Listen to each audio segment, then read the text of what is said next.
الرحمن الرحیم۔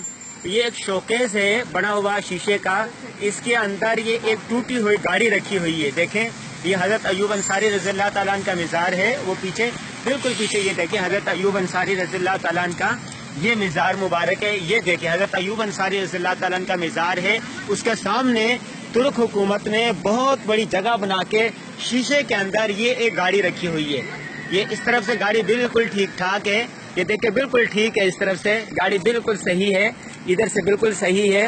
اور لیکن جب آپ دوسری طرف سے جائیں گے اس طرف سے دیکھیں گے یہ گاڑی دیکھیں کہ یہ گاڑی بالکل دیکھیں ٹوٹی ہوئی ہے، اور یہ گاڑی ٹوٹی ہوئی ہے اور اس کو اس شیشے کے اندر رکھا ہوا ہے۔ تو وجہ کیا ہے؟ اس کی تاریخ بڑی دلچسپ ہے۔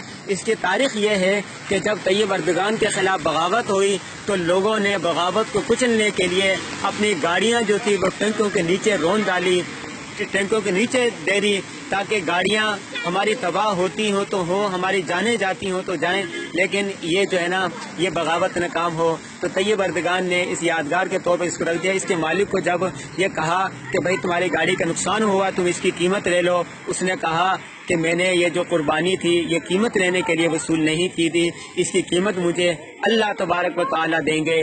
دیکھیں الدین ہوتا ہے وہ قربانی مانگتا ہے، ہم لوگوں کو بھی قربانی کا جذبہ رکھنا چاہیے، دینا چاہیے۔ یہ اس گاڑی کا، یہ شیشے میں رکھی گاڑی کا پیغام یہ ہے کہ دین قربانی مانگتا ہے۔ اب حسبتم ان تدخلوا الجنۃ ولما یعلم اللہ الذین، تم لوگوں نے گمان کر لیا، قرآن کی آیت ہے کہ ترجمہ کہ تم لوگوں نے گمان کر لیا ہے کہ تم یوں ہی جنت میں داخل ہو جائے گے، تمہیں آزمایا نہیں جائے گا۔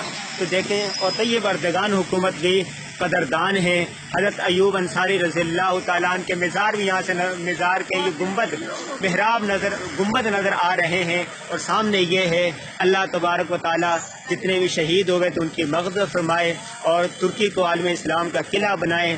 اللہ تعالیٰ دین کی ترقی کی، دین کی خدمت کا کام لیں۔ السلام علیکم ورحمۃ اللہ وبرکاتہ۔